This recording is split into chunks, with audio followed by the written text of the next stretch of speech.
And November is hammer time. It's where the pain is. Budget and Finance Committee holds at least 2 public hearings. Again, they may be held prior to a city council meeting. So in other words, they might start at 5 or 5:30. They might be held on a separate night. They are often consecutive nights, and there'll be different parts of the budget looked at each night.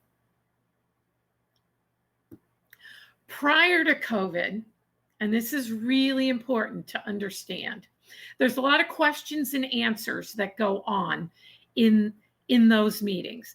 Council members get to ask questions, and there's space for public comments.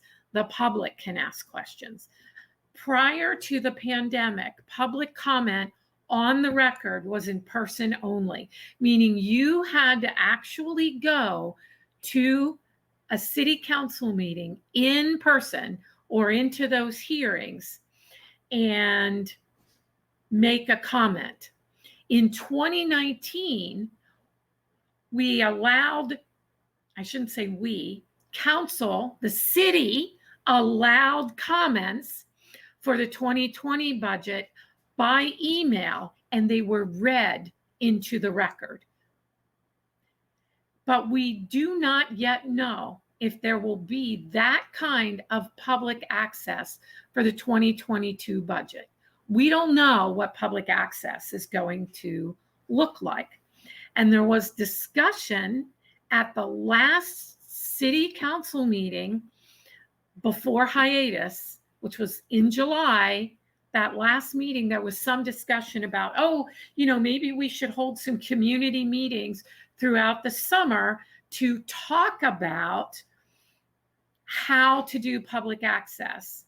But there was no plan for that by the time the meeting adjourned, and we're coming back into session in like 2 weeks, and I don't think those meetings will happen. So I can't tell you what that's going to look like. You should probably plan on being there in person. And so then we move to final passage. According to ordinance, city code again, city council must amend and adopt a final budget by December 31st. Like, that's their deadline. So often, because you work backwards, often those budget hearings are going to be like 2 weeks before the end of the year. And this is all going to be jammed in the week before the Christmas holiday period. City council is also required to pass a balanced budget. Again, really important to understand. The budget has to be balanced, so they can take away from the budget, but they can't add to it by more than 10%. They have 10% to play with, and that is it.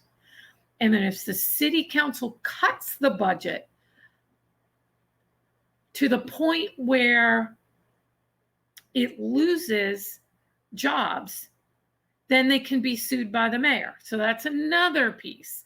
So if they cut police or fire or public works jobs that are in a contract, then that opens them to lawsuits.